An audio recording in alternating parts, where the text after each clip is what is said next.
Hey, what is going on, everybody? Welcome to Upkick MMA, episode 258. I am Brendan. UFC Fight Night, Pavlovich versus Blades prelims. We're going to cover the prelims here, which is going to be Krzysztof Giagos versus Ricky Glenn, Montel Jackson, Rani Yahya, and then the rest of the prelims. We're going to break down every fight round by round here. Go over the scorecards if necessary. Real quick before we get started, if you subscribe to the channel, you know the next video is coming out, and I'd super appreciate that. Thank you very much. I cover almost every MMA like major organization, and I do a lot of them. Sorry, this is my third video already this weekend, fourth video this weekend. If you're looking for the main card and the main event, that's in the last video. All right, no more of that. Let's get started. Krzysztof Giagos taking on Ricky Glenn. I don't know what to tell you. Watching this fight, Glenn they were talking about how he's patient and he's taking his time and this and that, and he just got freaking cracked. Giagos landed a great body kick early, landed a couple hooks, even landed a straight to the body. He kind of was just, landing what he wanted to. He only landed 9 strikes total, and one of them put him down. He landed the left hook. Glenn fell face first, and that was the end of it. What? There's nothing else to break down here. Yeah, man. Honestly, Krzysztof Giagos hits really hard. He needed this win because he had the loss to Arman Tsarukyan and Thiago Moises. So this is a good win for him to get back in the win column, and get away from that 3-loss streak that is often the nail in the coffin for many UFC fighters. Ricky Glenn, on the other hand, his last one was the majority decision draw against Grant Dawson. He's always been a win-loss fighter, so we'll see how he comes back from this one. Not exactly the youngest fella for a 155er, but not old either. He'll probably. I hope he doesn't get cut for this, but based off that performance, he might. It's just unfortunate that's they were talking about how patient he was and he's looking for his openings and this and that, but the fight's just over. He doesn't have time to do that. Rani Yahya versus Montel Jackson. So Jackson is the striker, but he did fine in the grappling department, in my opinion. They exchanged early, exchanging low kicks. Jackson was staying conservative, landing the jab and landing the straight really well. But honestly, there wasn't too many strikes that landed. It was only 9-7 in favor of Jackson. And again, 9 total strikes, and that's all he needed. But Yahya got the single leg, dragged Jackson to the ground, ends up on bottom, but he likes to work from there. So, they were expecting him to get a sweep or go for a submission. Yahya grabbed the gloves. Luckily, Keith Peterson noticed, unlike Herb Dean, he noticed it, so he couldn't, win a belt by grabbing the glove. That's unfortunate. That's unfortunate for Rani Yahya, but hey, you do illegal shit, whether it was intentional or not. You can't do that shit. And because he wasn't able to do that anymore, he lost position. They had to stand back up. Well, they end up standing back up because Jackson gets away, and then Jackson lands a right hand, puts Yahya down, then falls up and puts him right the fuck out. So a great win here for Montel Jackson. That's 4 wins in a row, man. 4 wins in a row for him. And yes, they're not the most premier names in the UFC, but he's only got 2 losses in the UFC, which is impressive, right? His losses are to Ricky Simone and Brett Johns. Those aren't bad losses to have. He's got wins over Brian Kelleher, Andre Sukumtat. That's a good one. Brian Kelleher's a good win. Philippe Kolaris, that's an all right win. Lost to Brett Johns, right? Jess Strader, JP Bays, Julio Arce, and now Rani Yahya. Yeah, this is Jackson's got some talent. He's just over 30 years old, so he's got a little bit of time. Rani Yahya is coming near the end of his career. Guy's been in there with a lot of people. I mean, when was his first fight in the UFC? It was the WEC, because that's technically, but so back in 2007, he was in the WEC here against Mark Hominick. Boy, that throws it back. Mark Hominick, and got the win versus Mark Hominick. But yeah, man, he's been a consistent fighter. He really has. He's never lost 3 in a row. and most recently coming off of 2 wins, the guy just keeps getting it done. I mean, he's on the older side of things, obviously, but still doing the damn thing, still active. It's a good test for Jackson. Jackson getting the win over him. That's a proper win. Congrats on that one. Moving on. Raw. Karol Rosa versus Norma Dumont. All right, this fight. You can go ahead and skip this one. I put it on the thing because there were exciting moments and it was one of the best pictures. So that's why it's in the thumbnail. But nice right hand from Rosa. Then Dumont clinches and tries to land a knee. Dumont with a nice leg kick. Too much clinch work against the cage for stalling, and they get separated. Dumont landed the better shots and had some good control in that round. They only 11-8 as far as strikes go. Dumont, landing the 11 there. But she came out on top on that and had the control time against the cage in the clinch, minute and a half of that. So I gave her that round 10-9. Second round here. So now they're staying in the pocket and throwing down. They're going crazy. It's going to be so much fun to watch. And back to the clinch. Dumont pressuring in with the double underhooks again. Rosa on the clinch now. Equal control time, in my opinion, from what I saw. And Dumont landed the harder shots early, and this is a stinker. This fight and the fight before were both real big stinkers. Look at this. 11 strikes. Again, 11-7 in favor of Dumont. And she had the same amount of... Yeah, look at that. Your boy can count kind of in his head.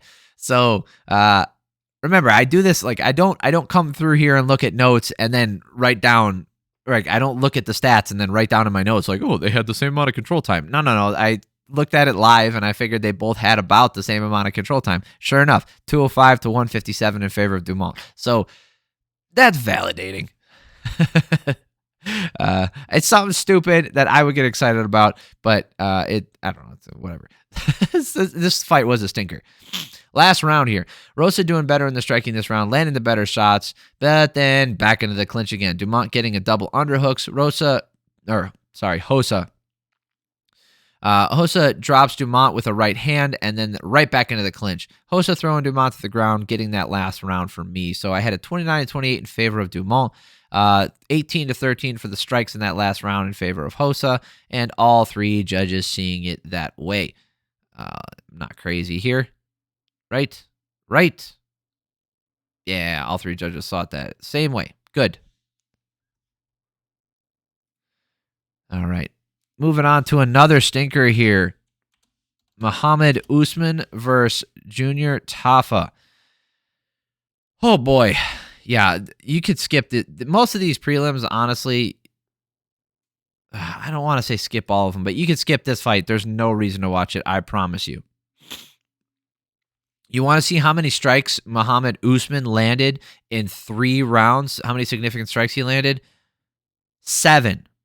7 significant strikes he landed in 15 minutes of fighting. 7.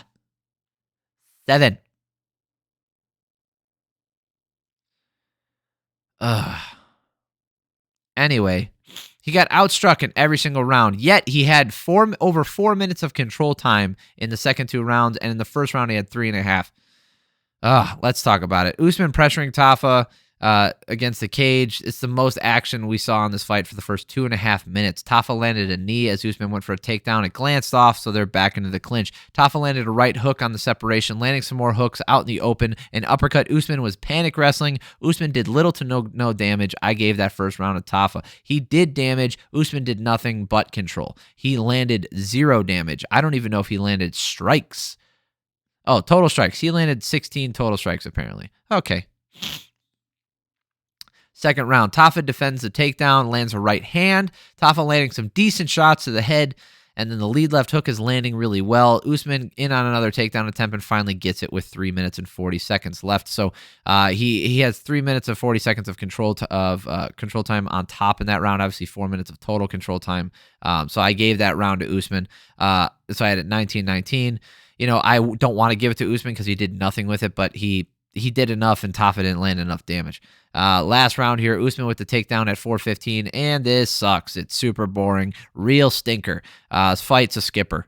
It's a skipper. 29-28 for Usman.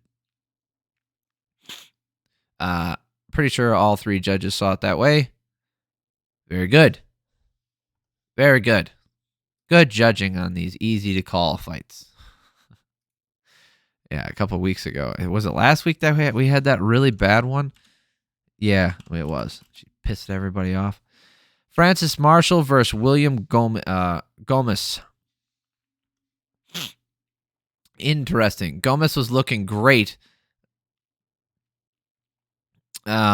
He's looking for that left straight to counter. Marshall landed a hard overhand right as he took body kick from Gomis. Marshall pressuring really hard against the cage. He gets him against the cage for the last 45 seconds, landing a little bit of shots. I went Gomis for those hard body kicks, but with the pressure and the overhand rights Marshall landed, I could see him getting that first round 10-9. It was close, but I could see Marshall getting this first round. He didn't land very much, but Gomis didn't land very much either, 5-5. So they're even on the striking numbers. The control time went to Marshall. Looking at it here, I would give it to Marshall just based off stats. But from what I saw, I felt like Gomis did slightly more damage, if anything else. Yeah, with those body kicks, that's really what the difference was in that first round. Second round here, same story as the first. Marshall not able to find his range for any volume, and Gomis was landing kicks at range. Same as the first round for me. And Gomis started to pull away with this one, 12-6 for significant strikes in this round. Definitely his round here. Last round, Marshall finally gets a takedown with 2:45 left. Marshall gets the back with 1:25 left, dominates the last round. If only he had done that earlier in the fight. 10-4 for significant strikes in favor of Gomis, but that control time looms large, 2 minutes and 53 seconds. It's not just control time. He was searching for submission finishes. He had 2 official submission attempts, and you know how finicky they are with those things. So I gave this last round to Marshall. Let's see how the scorecards were. Let's see if anybody gave. Okay. Yeah, Cartilage gave the second round to Marshall. That was the one round where you couldn't give it to Marshall. So I'm going to go ahead and say no. Adelaide Bird saw it how I saw it. Ew. And Eric Cologne saw it how I saw it. Ew. Oh, no. I'm horrible. It's whatever. That's how I saw it. Yeah, that's a bad scorecard given Marshall the second round. First round, third round, I could see it. First round or second round, no. Okay, one of the best fights. Brady Hiestand versus Danna Batgerel. Batgari. Yes, Danna Batgari. I think that's how you pronounce it. Sorry if I mispronounced it. I know the inflection and the emphasis. I might be saying it wrong, and I'm sorry. Danna. Good grief. I know that ain't right. Danna's trying to kick up the middle while walking Hiestand down. Hiestand throwing that left high kick and landing it finally just with the toes as he continues to circle the octagon. Danna is keeping Hiestand on Hiestand on the outside and landing some hooks. Danna landed a left hook after defending a takedown, and then Bakary landed at the end of the round with Brady landing one as well, but it was with a ton of heat from both guys. So Danna takes that round for me, 10-9. Now, looking at these striking numbers, you could probably give this round to Brady. All right.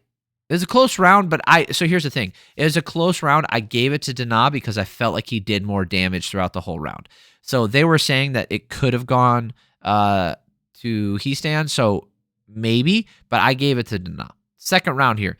Danna starts the round with a left hook that drops Hiestand. Brady works for the takedown. He's taking a ton of elbows, a ton of damage. Hiestand takes it back after a ton of work with great positioning. Danna just forces his way out of it, laying on top, landing out some nasty ground and pound. That's another round for Danna. Brady looks so messed up. 17-4 for significant strikes in favor of Danna. 2 minutes and 50 seconds of control time for Hiestand, but just not enough for him, not enough damage. So I had him down 2 rounds. This last round, Marshall finally gets a takedown with 2:45 left. Marshall gets, nope. That's the last fight. Hiestand gets the takedown. He does something similar. He started landing more with low kicks in this round, a hard right overhand, and a decent jab. Hiestand gets a double with 1:25 left, not 2:45. Minute 25 left, landing a ton of short shots, and wow, Danna just does not fight back, and Hiestand gets the finish. Interesting stoppage, 26-10. Interesting stoppage in that like Danna just had nothing left in the tank. It was interesting to see him just give up like that. Wow. Ron McCarthy gave that a 10-8. Oh, all 3 judges. Oh, Jacob Montalvo, huh? He's a referee. But yeah, all 3 judges gave first 2 rounds for Danna, which means Hiestand needed that finish and he got it. So it's an impressive finish for him. It's a gritty finish. It's interesting to see, and it's always good to see someone work through adversity and find a finish like that. But I will say that when you go through this kind of stuff too much and you start taking damage and building up this damage over the years, you get a nickname like Damage, like Darren Elkins, and while cool and inspiring to watch, it's not good for your mental health or your speech. And I would argue that there are better ways to approach your career. So congrats to Hiestand. I hope he cleans up some of that stuff on the striking and works his grappling in there a little bit better. All right, that is it for this. If you're looking for the Bellator 294, that was earlier. 295 is going to be tomorrow. And then Gervonta Davis versus Ryan Garcia, that'll be tomorrow as well. Thank you guys for stopping by. I really appreciate it. Subscribe to the channel if you're not already. If you made it this far, you'll like the stuff that I put out if you made it this far. Appreciate y'all. It'll let you know when the videos are coming out. Another thing that I've been saying the last couple of videos, if you're always looking for a companion piece while you're watching a UFC event, new or old, I have a back catalog of all my videos breaking down fights. So go ahead and throw those on after you're done watching the fight. See if you agree, see if you disagree. Just something fun to do, see how things stack up. Maybe you put in your scorecard and you see how it goes. So I appreciate y'all. Love y'all. Have an amazing week.